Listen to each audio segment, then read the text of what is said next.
আমি অবাক হব না যদি কয়দিন পরে ইসরায়েল ইরানকে হামলা করে। আমি অবাক হব। এটা অবাক হব না যদি কয়দিন পর লেবাননে গিয়ে সে আক্রমণ করে। সে যদি কয়দিন পর মিশরে আবার আক্রমণ করে, জর্ডানে আবার আক্রমণ করে, আমি অবাক হব না। কারণ এগুলো আমরা বুঝি।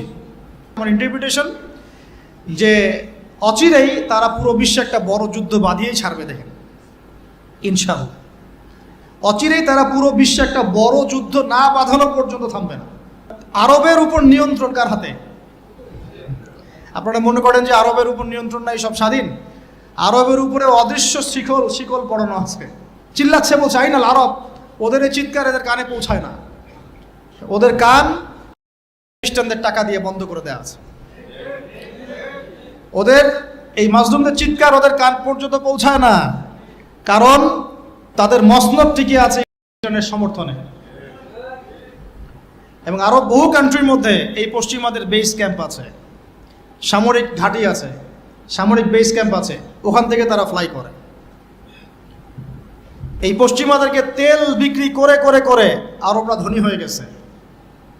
আর ওই তেলগুলো যদি আমরা না দিতাম, আজকে ওদের একটা যুদ্ধ বিমানও ফ্লাই করতো না।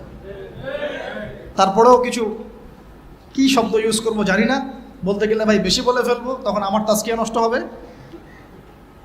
বলে আমাদের কি করার আছে, আমরা কি করতে পারি?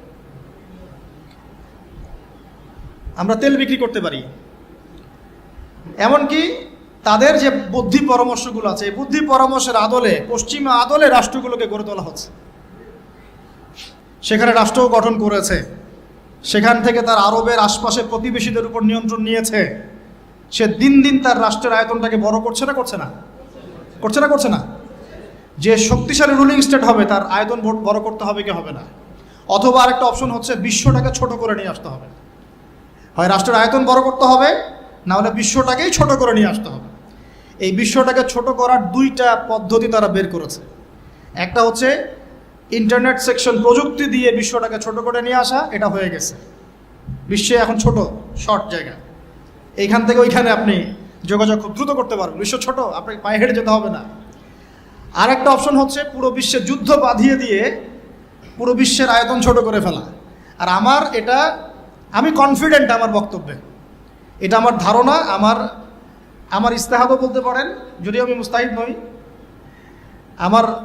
আমার ইন্টারপ্রিটেশন, এই শব্দটা ভালো হবে, ইস্তেহাদ না বলে বলছি আমার ইন্টারপ্রিটেশন, যে অচিরেই তারা পুরো বিশ্বে একটা বড় যুদ্ধ বাঁধিয়েই ছাড়বে। দেখেন, ইনশাআল্লাহ অচিরেই তারা পুরো বিশ্বে একটা বড় যুদ্ধ না বাঁধানো পর্যন্ত থামবে না। প্রথম বিশ্বযুদ্ধের পরে আপনারা ব্রিটেনকে দেখেছেন, সেকেন্ডটার পরে আপনার আমেরিকার রাজত্ব দেখেছেন, দেখবেন যদি আরেকটা লাগে এরপরে আপনি ইসরায়েলের রাজত্ব দেখবেন। ওর ধ্বংস এত তাড়াতাড়ি হবে না। ওর ধ্বংস হবে, এটা সত্য, এটা নিশ্চিত, কিন্তু এত তাড়াতাড়ি না। সে রুলিং স্টেট হবে এবং দাজ্জালকে নিয়ে সে পুরো বিশ্বটা শাসন করবে। কতদিন? নবীজি বলেছেন 40 দিন। কতদিন? প্রথম দিন হবে 1 বছরের সমান, দ্বিতীয় দিন 1 মাসের সমান, তৃতীয় দিন 1 সপ্তাহের সমান, বাকি দিনগুলো আমাদের দিনের মতো। এই শাসন না হওয়া পর্যন্ত কিয়ামত হচ্ছে না। আর এই শাসন ততক্ষণ হচ্ছে না যতক্ষণ মহাযুদ্ধ না হচ্ছে। আর আমার ধারণা, ইন্টারপ্রিটেশন, বা শুধু আমার ধারণা না, অনেকেই ওয়ার্ল্ডের অ্যানালাইসিস যারা করে তারা বলে যে হয়তো বা এই ইস্যুগুলো, ইউক্রেন রাশিয়া হোক, সিরিয়া ইস্যু হোক, ইয়েমেন ইস্যু হোক, গাজা ইস্যু হোক, আস্তে আস্তে একটা বড় যুদ্ধের দিকে এরা বিশ্বকে নিয়ে যাবে। এই যুদ্ধগুলো এমনি এমনি লাগে নাই, এরা লাগায়, পিছন থেকে লাগায়। ওদের স্বার্থ কি? অস্ত্র বাণিজ্য। কি বাণিজ্য? অস্ত্র বাণিজ্য। ওরা যুদ্ধ বাঁধিয়ে রাখবে, জিয়ে রাখবে, যাতে করে অস্ত্র ব্যবসা করা যায়। অনেক সময় মুসলমান 2 দেশের মধ্যে যুদ্ধ লাগায় দেয়, দিয়ে অস্ত্রের বাণিজ্য করে।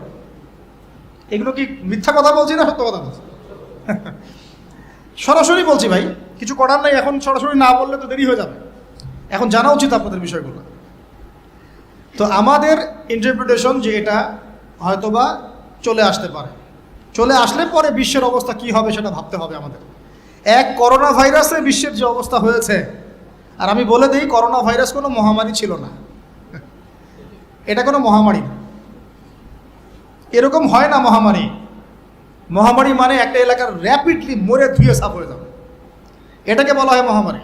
আপনার জ্বর হয়, আমার হয় না, আপনি মরেন, আমি মরি না, আপনার বেশি ইফেক্ট হয়, আমার হয় না। এমন মহামারী, সার্কাস মহামারী হয় না। এগুলো কোনো প্যান্ডামিক না, ওগুলো বোঝায় মানুষকে। কি সেটা চায়না ভালো জানে, কি সেটা আমেরিকা ভালো জানে, আর আমাদেরকে মিডিয়া দিয়ে যা গেলানো হয়েছে সেটা আমরা জানি। কারা কারা টিকা নিয়েছিলেন? সবাই তো টিকা নিয়েছেন মনে হয়। আচ্ছা, মাশাআল্লাহ, অনেক, ইনশাল্লাহ বহুত ফায়দা হবে।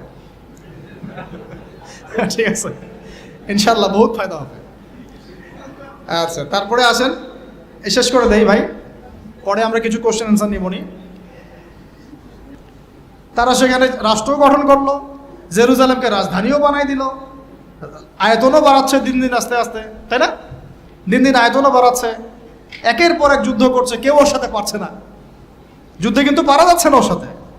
আরবরা সবাই মিলে যুদ্ধ করেছে, পারে নাই, একবার দুইবার না, 4 বার, তাই না?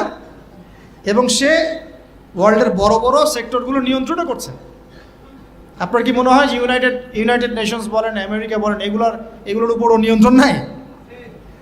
ওরা যদি 1 লক্ষ শিশুকেও হত্যা করে, এক বোম দিয়ে যদি 1 লক্ষ শিশুকেও হত্যা করে নিরপরাধ, তবুও ইউনাইটেড স্টেট অফ আমেরিকা বলবে আমরা আমাদের মিত্রর পাশে আছি। কথা বুঝেন নাই? ওরা 1 লক্ষ শিশুকেও যদি হত্যা করে, তবুও পশ্চিমারা এবং ইউএসএ বলবে আমরা তার সাথেই আছি। যদি না বলে আমার নাম বদলাই দেবে। ওরা কথা বলবেই। তারপরেও আপনার চিনতে বাকি থাকে যে কারা ইসলামের পক্ষে, কারা বিপক্ষে। ওই যে উলাইকা কাল আনআমের মতো, লাহুম আ'য়ুনুন লা ইউবসিরুনা বিহা, চোখ আছে দেখতে পারে না। আমার কথা বিশ্বাস করছেন না? এই যে 6,000 6,500 মানুষকে মারা হয়েছে, এর মধ্যে অর্ধেক শিশু। এরপরে বলেছে যদি কেউ কোনো পদক্ষেপ নাই, আমি রণতরী পাঠাই দিব একেবারে। বলে নাই? খবর দেখেন না? ওরা ওর বিরুদ্ধে যাবে না। তাহলে এরা সবাই একই সূত্রে গাথা, এরা আলাদা কেউ না, এরা সবাই একই। চাচাতো ভাই, মামাতো ভাই, খালাতো ভাই, এরা সবাই কাজিন সিস্টার।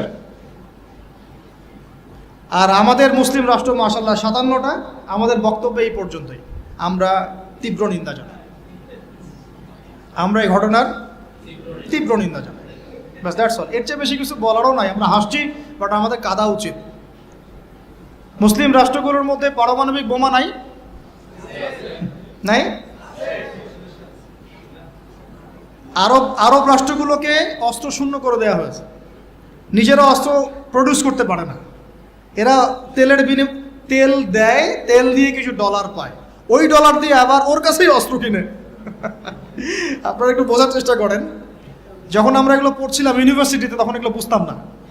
ইউনিভার্সিটিতে আমরা এগুলো ঝরঝরা করে মুখস্থ করেছি, বিশ্বাস করেন। এই যে ওদের অ্যালায়েন্স, পলিটিক্যাল অ্যাফেয়ার্স, এইটা ওইটা, এগুলো মুখস্থ আমাদের, কোনটা কোন সাল কি ছিল, এখনই বরং ভুলে গেছে। কিন্তু ইসলামের সাথে যখন এটা মেলানো শুরু করলাম, তখন দেখলাম যে বাপরে বাপ, গভীরে তো অনেক কথা আছে, এর শেকড় তো অনেক গভীর। মানে বিষয়টা বোঝেন যে আমি তেল বিক্রি করব শুধুমাত্র ডলারে, অন্য কোনো কারেন্সিতে না। মানে ধরেন যে এই ব্রিফকেস ভর্তি টাকা আছে, কি আছে ভাই? এটাতে ধরেন যে 1 কোটি টাকা আছে, আর আমি গেলাম আবুধাবিতে। কোথায়? আবুধাবি। তো গিয়ে বললাম যে শেখ, এই যেখানে এই ব্রিফকেসে 1 কোটি টাকা আছে, নট ডলার, টাকা, আমাকে 5 লিটার তেল দেওয়া যায়? জীবন আমাকে তেল দিবে না।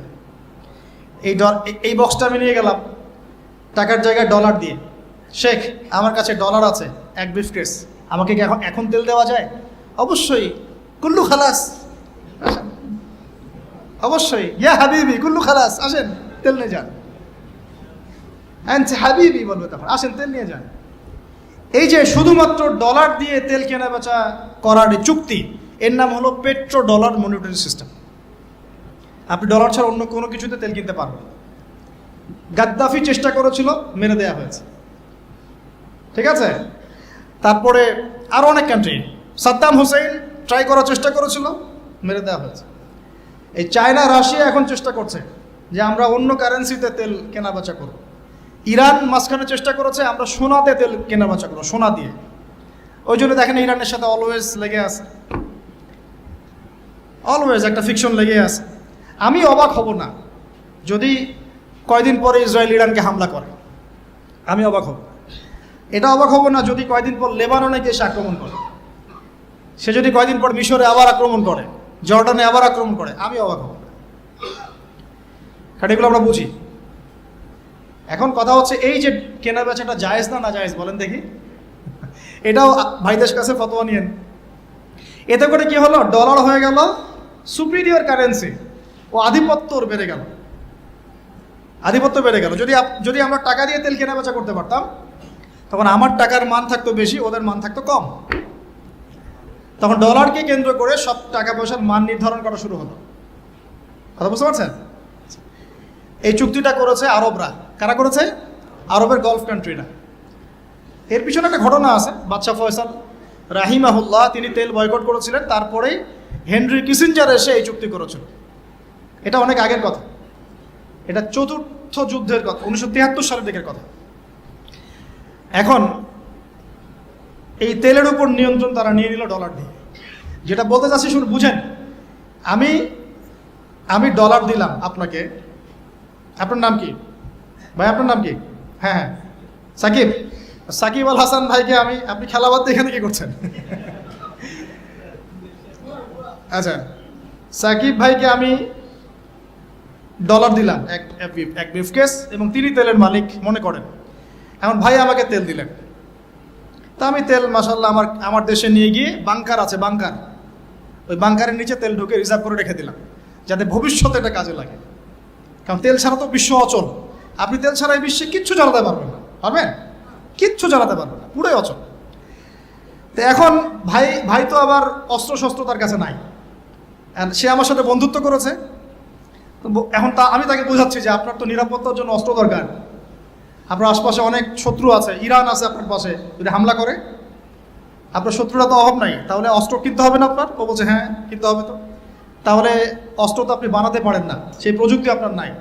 আমার দেশে অনেক অস্ত্র আছে, এগুলো আপনাকে দেই, আপনি ডলার দিয়ে এগুলো কিনে নেন।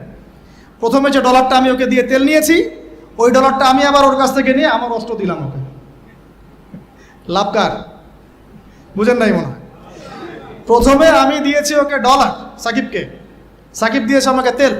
সেই তেল নিয়ে আমি আমার দেশে রিজার্ভ করেছি, তেল তো আমার থাকলোই। আর আমার ডলার হলো কারেন্সি, সুপিরিয়র কারেন্সি, যা দিয়ে অন্য কারেন্সির মান নির্ধারণ করা হয়।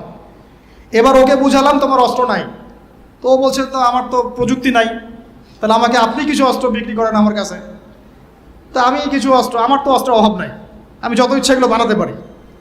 যেটা বানাচ্ছি ওর চেয়ে অত্যাধুনিকটা আমার কাছে আছে। ওকে এমন কিছু দিব না যেটা দিল ও আবার আমাকে আক্রমণ করতে পারে। ওকে এমন অস্ত্রই দিব যেটা আমার প্রতিহত করার ক্ষমতা আছে। অথবা ব্যালিস্টিক মিসাইল ওকে দিব না, ওকে অন্য কিছু দিব। তা আমি এখন ওকে অস্ত্র কিছু দিলাম, ওই যে ডলারটা প্রথমে দিয়েছি ওইটা আবার সে আমাকে দিয়ে দিল। কিছু কি বুঝলেন? এইটাই চলতেছে আরবের মধ্যে। অথচ এই সার্কাসটা কিম জং উন অনেক বেশি বুঝেছে আগে। ও বলছে তোদের সাথে চলি না, আমি চায়নার সাথে চলবো, রাশিয়ার সাথে চলবো, আমি নিজে অস্ত্র বানাবো। দেখেন না কয়দিন আগে গোলগাপ্পু একটা মানুষ আসে আর বলে যে এই যে বিচার চালাচ্ছে, দেখেন নাই? ও ভালো কাজ করছে তার ভাষা। হ্যাঁ, আমি সে মুসলিম না, কিন্তু বলছি যে ওই সেন্সে সে ভালো কাজ করছে। আস্তে আস্তে বিশ্ব এদিকে যাচ্ছে। তবে সুসংবাদ, আমাদের জন্য সুসংবাদ হচ্ছে এই সময়টা আস্তে আস্তে অনেক মুসলমান শাহাদাত বরণ করবে ইনশাআল্লাহ, এবং তারা জান্নাতে শহীদ হয়ে পাখি হয়ে যাবে ইনশাআল্লাহ। ওটাই তো চূড়ান্ত সাফল্য, তাই না? আমাদের বাচ্চারা মরে নাই, আমাদের বাচ্চারা জান্নাতের পাখি হয়ে আছে ইনশাআল্লাহ। আর ওদের সৈন্যরা মরে জাহান্নামের কীট হয়ে আছে ইনশাআল্লাহ। আমাদের ভাইরা মরে নাই, তারা জীবিত আছেন, তারা জান্নাতের ফল খাচ্ছেন ইনশাআল্লাহ। আমাদের মায়েরা বোনেরা মরেন নাই, তারা এখনও জীবিত জান্নাতে আছে, এবং তারা এই দুনিয়াতে আরো বারবার ফিরে আসতে চাচ্ছেন এখন, যে আল্লাহ আমাদেরকে আরো একবার ফিরিয়ে দিন, আবার শহীদ হয়ে আপনার কাছে আসবে। ওরা এই দাবি করছে আল্লাহর কাছে। আমাদের বোনরা মরে নাই, আমাদের ভাইরাও মরে নাই, আমাদের বাচ্চারাও মরে নাই। কারণ এই জীবনটাই চূড়ান্ত জীবন না। তার মানে এই না যে আমরা ওদের এগুলো মেনে নিব। যদি সেটা এখন হয়ে যায়, আগামী 10-20 বছরের মধ্যে, আল্লাহ ভালো জানেন, আমরা জানি না, 100 বছর পরেও হতে পারে, তাহলে আমরা বুঝতে পারছি তারা কারা হতে পারে।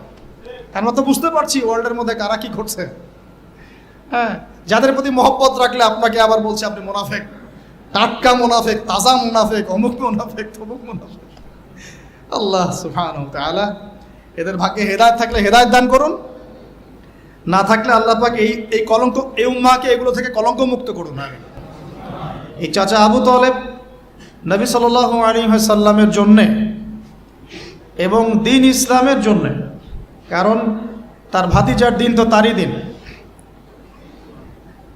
এমন কোনো ত্যাগ নাই যা স্বীকার করেন নাই। চাচা আবু তালেব নবী সাল্লাল্লাহু আলাইহি ওয়াসাল্লামকে যে সাপোর্টটা দিয়েছেন, এই সাপোর্টটা আমরা সবাই মিলেও এখনো দিতে পারি নাই। বিশ্বাস করেন? যে সাপোর্টটা নবী সাল্লাল্লাহু আলাইহি ওয়াসাল্লামকে চাচা আবু তালেব দিয়েছেন, এই সাপোর্ট আমরা সবাই মিলেও তাকে দিতে পারি নাই। চাচা আবু তালেব শেষ পর্যন্ত কালিমা পড়েন নাই। সাহাবীরা জিজ্ঞাসা করেছিলেন যে ইয়া রাসূলুল্লাহ সাল্লাল্লাহু আলাইহি ওয়াসাল্লাম, আপনাকে এত সাপোর্ট দেওয়ার পরে চাচা আবু তালেবের কি কোনোই উপকার হবে না, লাভ হবে না? নবীজি বলেছেন সাল্লাল্লাহু আলাইহি ওয়াসাল্লাম, আমি না থাকলে আমার চাচাকে জাহান্নামের একদম অতল তলে রাখা হতো। আমার কারণে আল্লাহ রাব্বুল আলামিন তাকে জাহান্নামের উঁচু জায়গায় রাখবেন, জাহান্নামের উঁচু জায়গায় রাখবেন, যেখানে আগুন তার পায়ের গোড়ালি স্পর্শ করবে, এতেই তার মগজ টকবক করে ফুটতে থাকবে। আপনারা কি আমার বাংলা ভাষা বুঝতে পারছেন? এমন কোনো সাপোর্ট নাই চাচা দেন নাই। মক্কার প্রায় 13 বছর যখন দাওয়াতি কাজ করছেন নবী সাল্লাল্লাহু আলাইহি ওয়াসাল্লাম, মানুষ গালি দিচ্ছে, কেউ থুতু নিক্ষেপ করছে, কেউ নামাজরত অবস্থায় মাথার উপরে উটের নাড়ি ভুঁড়ি চাপিয়ে দিচ্ছে, কেউ বলছে এই ব্যক্তি জাদুকর, এই ব্যক্তি গণক, এই ব্যক্তি মিথ্যাবাদী, নাউজুবিল্লাহ, এই ব্যক্তি ফারিকুল জামাত বিভক্তকারী, এই ব্যক্তি মজনুন, পাগল। তাকে আগলে রেখেছেন তার চাচা। মানুষ অর্থনৈতিক বয়কট করছে, চাচা আগলে রেখেছেন। 3 বছর সমাজ থেকে বহিষ্কার করা হয়েছে, গাছের ছালপাতা খেয়ে থেকেছেন বনু হাশিম, চাচা আগলে রেখেছেন। চাচা ছোটবেলা থেকে তাকে এত মহব্বত করেছেন, তার ছেলেদেরকে নিয়ে যখন খেতে বসতেন, আমাদের নবী সাল্লাল্লাহু আলাইহি ওয়াসাল্লাম একটু লাজুক ছিলেন, তিনি শোরগোল করতেন না, চুপচাপ খেতেন। চাচা আলাদা করে একটা খাবার রেডি করে তাকে আলাদা করে ডেকে খাওয়াতো, কারণ সবার সামনে হয়তো সে বলতে পারছে না, লজ্জা পাচ্ছে, শাই ফিল করছে, বাবা নাই মানুষের সংসারে, হয় না? এটা আপনারা হয়তো সবাই বুঝবেন না, আমরা বুঝি। যারা বাবা বা মা ছাড়া বড় হয়েছে অন্যের সংসারে, তারা এগুলো বুঝতে পারে। নবী সাল্লাল্লাহু আলাইহি ওয়াসাল্লাম এতিমদের প্রতি এত রহমদিল কেন ছিলেন? কারণ তিনি তো এতিম অবস্থায় বড় হয়েছে, তিনি তার কষ্টটা বুঝতেন। আর আমরা যদি এখানে যদি কেউ এতিম থাকেন, তিনি বুঝবেন এতিমের সাইকোলজি কেমন, তার চাহিদা কেমন, কষ্ট কেমন।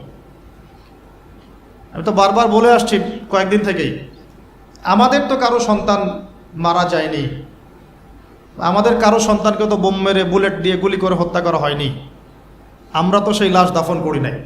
তাহলে আমরা কিভাবে প্যালেস্টাইনের মাজলুম ভাইদের আর্তনাদ আমাদের কান পর্যন্ত পৌঁছাবে? কিভাবে পৌঁছাবে না, পৌঁছালেও কলব পর্যন্ত পৌঁছাবে না।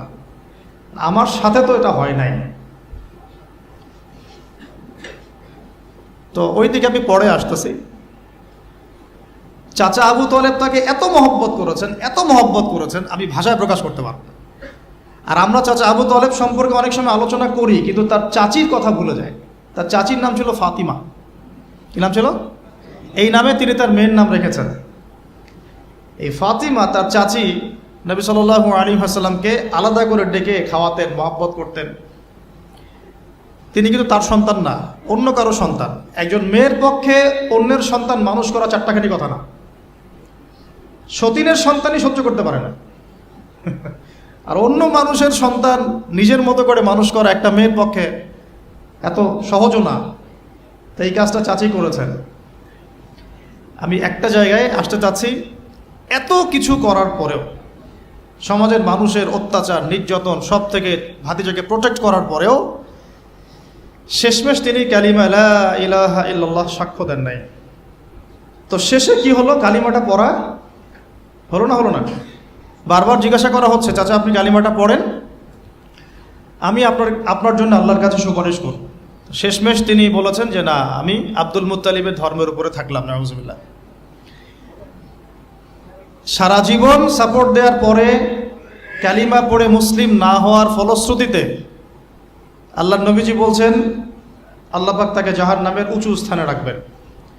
আমরা যারা মুসলমান, মুসলিম পরিবারে জন্মগ্রহণ করেছি, আমরা বা আমাদের মধ্যে বেশিরভাগ মানুষ এখনও এই নিয়ামতের শুকরিয়া আদায় করতে পারি নাই যে আল্লাহ পাক আমাদেরকে মুসলমান পরিবারে জন্ম দিয়েছে, কালিমা পড়ার তৌফিক দিয়েছে।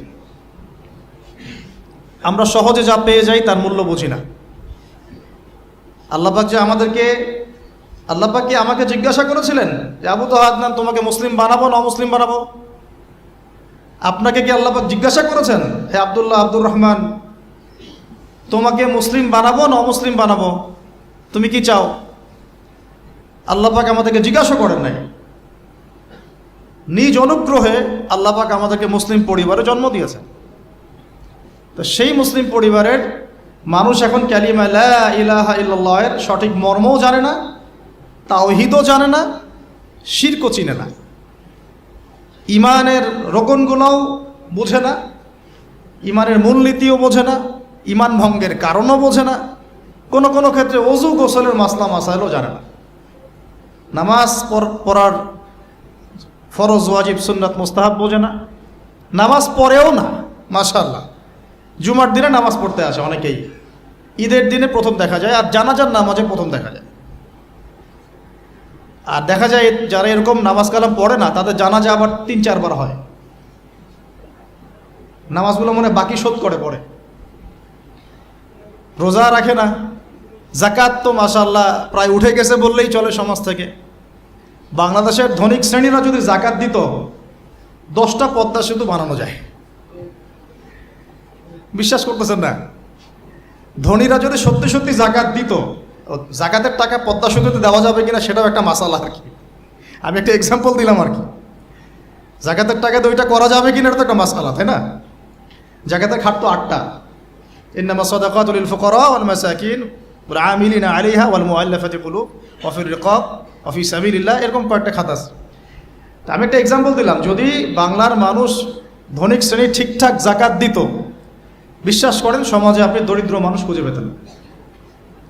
আর জাকাত ভিত্তিক অর্থনীতি চালু আপনি করতে পারবেন না, রাষ্ট্রীয়ভাবে পারবেন না। ফলে কেন পারবেন না?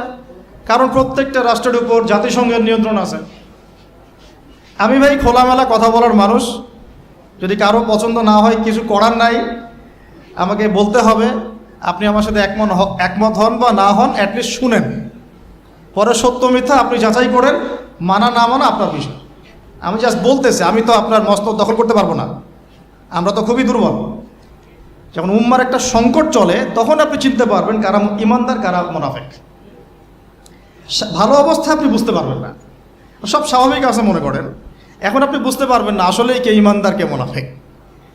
উম্মার উপর কোনো বাধা বিপত্তি আসলে তখন বুঝতে পারবেন যে আসলেই কে ইসলামের পক্ষে আছে, কে ইসলামের বিপক্ষে আছে, আর কে ভিতরে ঢুকে ঢুকে শয়তানি করতেছে। আমাদের আলোচনার টপিক এটা না, টপিকে আসতেছি। আমি একটা কথা বলতে চাচ্ছিলাম যে আল্লাহ পাক যে আমাদেরকে জিজ্ঞাসা না করেই মুসলিম পরিবারে জন্ম দিয়েছেন, এই নেয়ামতের শুকরিয়া আমরা আদায় করতে পারবো না। যদি সারা জীবন সেজদায় পড়ে থাকি এখন থেকে নিয়ে আমরা শুধু তাওহীদের অনুসারী হয়েছি, এই কৃতজ্ঞতাই আমরা আদায় করতে পারবো না। আমরা দিনের জন্য কিছুই করি নাই, আমাদের দ্বারা ইসলামের বড় বড় খেদমত হয়েছে এমন না। আবু তালেব একা যা করেছেন আমার মতো 100 জন আবু তালেব তা করতে পারে নাই, পারবে না, এটাই সত্য কথা। আবু তালেব কোন অবস্থায় করেছেন? যখন চতুর্দিক থেকে আল্লাহর নবীকে সবাই ছিছি করছে, গালিগালাজ করছে, হত্যার পর্যন্ত চেষ্টা করছে। পুরো সমাজ একদিকে, আবু তালেব একাই একদিকে। তার কাছে প্রস্তাব দেওয়া হয়েছে, তোমার ভাতিজাকে আমাদের হাতে তুলে দাও, নাহলে আমরা ব্যবস্থা নিব। সে বলছে আমি আমার ভাতিজাকে তোমাদের হাতে তুলে দিব না যতদিন না আমার দেহ মাটির তলে না যাচ্ছে। হ্যাঁ, তিনি নবীজিকে গিয়ে বলছেন, তা আমার বৃদ্ধ কাঁধের উপর এত বোঝা দিও না ভাতিজা, আমার বয়স হয়ে গেছে, ওরা তোমাকে বলছে তুমি দাওয়াতটা ছেড়ে দাও। তো নবীজি বলছেন, আমার ডান হাতে যদি চাঁদ এনে দেওয়া হয়, বাম হাতে সূর্য এনে দেওয়া হয়, চাচা আমি এই দাওয়াত ছাড়তে পারবো না। হয় আমি এই পথে দাওয়াত দিতে দিতে আমার এই দিন বিজয়ী হবে, না হলে আমি হালাক হয়ে যাব। তখন কি হলো? তখন তিনি বললেন যে ওরা তোমার দিকে আসতে পারবে না দলে দলে, যতক্ষণ না আমি আবু তলেব দাফন হচ্ছি মাটির তলে। কথা বুঝতে পারছেন? এখন মূল কথাটা হচ্ছে, আমরা যারা মুসলিম পরিবারে জন্মগ্রহণ করেছি, এরপরেও আমরা তাওহীদের জ্ঞান অর্জন করছি না, শিরক থেকে দূরে থাকছি না, নামাজ পড়ছি না 5 ওয়াক্ত ফরজ নামাজ, যাকাত দিচ্ছি না, সওম রাখছি না, প্রোটেস্ট্যান্ট মুসলিম হয়েছি, Protestant version of Islam follow করছি, ইসলামের দাওয়াতের কাজ করছি না, দিনের বিজয়ের কোনো ফিকির করছি না। সত্যি কথা বলতে আমাদের দুনিয়াতে থাকার চেয়ে না থাকাই ভালো। আমরা এখন গরু ছাগল। বিশ্বাস করেন আমার কথা, আল্লাহ পাক এই শব্দই বলেছেন সূরা আরাফ, সূরা আরাফের সম্ভবত 189 নম্বর আয়াত, 189। ওয়ালাকাদ বা'দা আউযু বিল্লাহি মিনাশ শাইতানির রাজিম ওয়ালাকাদ যারানা লিজাহান্নামা কাসীরাম মিনাল জিন্নি ওয়াল ইনস।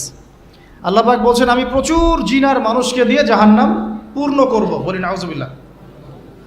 লাহুম কুলুবুন, কেন পূর্ণ করব? তাদের কি অপরাধ ছিল? কি অপরাধে করব? লাহুম কুলুবুন, তাদেরকে কলব দিয়েছিলাম, লা ইয়াফকাহুনা বিহা, বোঝার চেষ্টা করে নাই। ওয়ালাহুম আযানুন, কান দিয়েছিলাম, লা ইয়াসমাউনা বিহা, শোনে নাই। ওয়ালাহুম আ'য়ুনুন, চোখ দিয়েছিলাম, লা ইউবসিরুনা বিহা, চোখ দিয়ে দেখে নাই, কলব দিয়ে উপলব্ধি করে নাই, কান দিয়ে বলেন শোনে নাই, চোখ দিয়ে দেখে নাই। উলাইকা কাল আনআম, এরা ছিল আনআমের মতো। আনআম কি? আনআম মানে গবাদি পশু, ক্যাটেলস, গবাদি পশু। শুধু তাই না, বালহুম আদল, বরং এর চেয়েও নিকৃষ্ট ছিল। গবাদি পশুকে যে দায়িত্ব দেওয়া হয়েছে ও সেটা পালন করে। প্রত্যেক প্রাণীকে যে দায়িত্ব দেওয়া হয়েছে সেই দায়িত্ব তারা পালন করে কি না? না হলে আমরা এত বড় বড় প্রাণীর সাথে কিভাবে পেরে উঠতাম? একটা গরু নির্দ্বিধায় জীবনকে সঁপে দিচ্ছে, বিদ্রোহ করছে না, করছে? তো আল্লাহ পাক এই কথা বলছেন, উলাইকা কাল আনআম, তারা হচ্ছে গবাদি পশুর মতো। বালহুম আদল, বরং তার চেয়েও নিকৃষ্ট। কারা? উপলব্ধি করে না, দেখে না, শোনে না। এখন আমাকে উত্তর দেন দেখি, আমাদের মধ্যে এখানে কোন ব্যক্তি আছেন যে চোখে দেখেন না, কানে শোনেন না, উপলব্ধি করেন না? আমরা সবাই চোখে দেখি। এই চোখে দেখি কি না? দেখতে পাচ্ছেন তো আপনি? কানে শুনতে পাচ্ছেন কি না? তাহলে আল্লাহ পাক কোন চোখের কথা বলছেন আর কোন কানের কথা বলছেন যেগুলো অন্ধ? বলেন। নিঃসন্দেহে অন্য একটা চোখ আছে, আরেকটা কান আছে, আরেকটা চোখ আছে, কান আছে, এটা কোথায়? কলবে। তাহলে আবু জেহেল আল্লাহর নবীকে চিনতে পারছে না, আবু বকর রাদিয়াল্লাহু আনহু চিনতে পারছেন, তাহলে দুজনের তো বাইরের চোখ একই। কোন চোখ তাহলে অন্ধ আবু জেহেলের, যে কারণে আবু জেহেল আল্লাহর নবীকে চিনতে পারল না? বলেন। এখন বলেন, মুসলমান পরিবারে জন্ম নেওয়ার পরে আমরা যারা নামাজ পড়ি না, যাকাত দেই না, রোজা রাখি না, সামর্থ্য হয়েছে হজ করি না, জুমার দিনে আসি, ঈদের দিনে আসি, হ্যাঁ, সৎ কাজে আদেশ করি না, অসৎ কাজে নিষেধ করি না, কোরআন তেলাওয়াত করা শিখি না, রাসূলের সুন্নাহ মাফিক জীবন গড়ি না, আর অর্থনীতি রাজনীতিতে গেলাম না, ওটা গেলামই না, বাদ, ওটা তো অনেক বড় স্কেল। তাহলে আমাদের কি চোখ আসলেই আছে, কান আসলেই আছে, কলব কি আসলেই জিন্দা, না সত্যিকার অর্থে আমরা গবাদি পশু হয়ে গেছি? আত্মপর্যালোচনা করতে হয় তো। আত্মপর্যালোচনা, মোরাকাবা মানে হচ্ছে আত্মপর্যালোচনা, নিজেদেরকে নিয়ে ভাবতে হবে তো। এখন আপনি আমাকে উত্তর দেন, যেই মুসলমান নামাজ পড়ে না, রোজা রাখে না, দাওয়াতের কোনো মেহনত নাই, দিন প্রতিষ্ঠার সংগ্রাম নাই, কোরআনও তেলাওয়াত করতে জানে না, আল্লাহর পথে সদকা করে না, তাওহীদের জ্ঞান নাই, শিরকের জ্ঞান নাই, সুন্নতের জ্ঞান নাই, বেদাতের জ্ঞান নাই, ঈমান ভঙ্গের কারণ জানে না, ওযু করার মাসালাও জানে না, তো এই মুসলমান সারা বিশ্বে মার খাবে না তো কারা খাবে?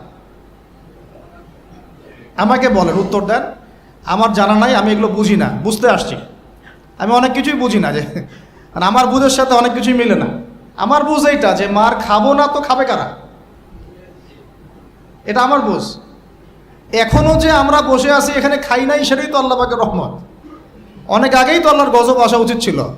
নামাজ তো আগেই ছেড়ে দিছো তুমি, যাকাত দাও না, রোজা রাখো না, রসুলের সুন্নাতের কোনো খবরই নাই, প্রতিদিন ক্লিন শেভ করতেছো তুমি, আল্লাহ রাসূলের সুন্নতকে জবাই করতেছো, প্রতিদিন করতেছো, পর্ন দেখতেছো, বাইকে করে মেয়ে নিয়ে ঘুরতেছো, ইউনিভার্সিটিতে গোল হয়ে বসে আসো মেয়েদের সাথে টাঙ্কি মারতেছো। Sorry for my language. আগেকার সেই যুগ নাই তো যে চিঠি দিয়ে প্রেম করে, লম্বা প্রেম হয়, পরে বিয়ে হয়। এখন সব দৈহিক সম্পর্ক, 1 মাস একজনের পিছনে, ওটা হয়ে গেছে পরের মাসে আরেকটার পিছনে। ইউনিভার্সিটিতে জেনা আর জেনা, জেনা আর জেনা। এমনকি চাকরি ক্ষেত্রেও ফ্রি মিক্সিং, অফিস আদালত, কোর্ট কাচারি, রাজনৈতিক মিছিলে পর্যন্ত ছেলে মেয়ে একসাথে সামনাসামনি, সব জায়গায়। এগুলো অধিকার। তাই ফ্রি মিক্সিংয়ের কারণে কি হয়েছে, আমরা জেনাটাকে উন্মুক্ত করে ফেলেছি। তো এখন আপনি বলেন যে, আমাকে বুঝান যে এইরকম অবস্থায় মুসলমানদের উপরে যদি বিপর্যয় না আসে, কোন সময় আসবে? আসে নাই, আল্লাহ পাকের খাস রহমত। হয়তো আল্লাহ পাক এখন পর্যন্ত সুযোগ দিয়ে রেখেছে। উপলব্ধি যে সবাই করে না এমনও না, বহু মানুষ উপলব্ধি করে, কিন্তু তাদের সংখ্যা নিতান্তই কম। আর তাদের মধ্যে আবার বিভক্তি আছে, অনৈক্য আছে, আপোষে হিংসা, বিদ্বেষ, পরশ্রীঘাতরতা আছে। তারা আবার ইউনাইটেড না। তো বদরগঞ্জবাসীর জানা উচিত যে বদরের যুদ্ধ হয়েছে 2য় হিজরিতে। কত হিজরি? 2য় হিজরিতে। আল্লাহ নবী সাল্লাল্লাহু আলাইহি ওয়াসাল্লাম এই চাচার সংসারে মানুষ হয়েছেন প্রায় 53 বছর পর্যন্ত। এই চাচাই তাকে বিয়ে দিয়েছেন 25 বছর বয়সে। তার আগে চাচার ব্যবসা তিনি সামলেছেন। ওই ব্যবসার এক কাফেলা খাদিজা রাদিয়াল্লাহু আনহার অর্থ ছিল। এই ব্যবসা দিয়ে তাকে টেস্ট করলেন, দেখলেন আমানতদার, সুদর্শন, মাশাআল্লাহ উন্নত চরিত্রের মানুষ, উন্নত রুচিবোধের মানুষ, আল্লাহ আমিন, বিশ্বস্ত। বিয়ের প্রস্তাব পাঠালেন, চাচা বিয়ে দিয়ে দিলেন। কার সাথে? খাদিজা রাদিয়াল্লাহু আনহার সাথে। তখন তার বয়স কত ছিল? 25। তার বয়স কত? 40। আর আমাকে এই সেকুলার সমাজকে আমরা বলতে চাই, আমি বলতে চাই অ্যাটলিস্ট, মনে করেন কথার কথা যে আমার স্ত্রীর বয়স 40, আমার বয়স 25।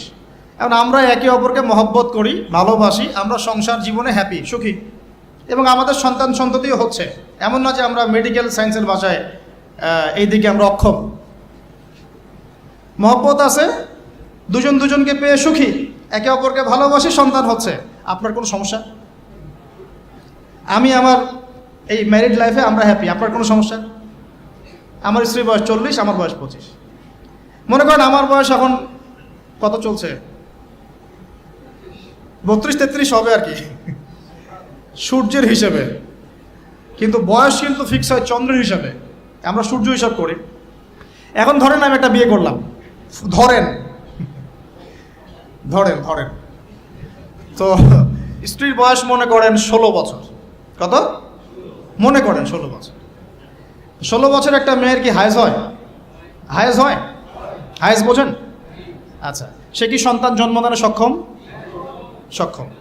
সে কি ম্যাচিউর, ফিজিক্যালি স্ট্রং?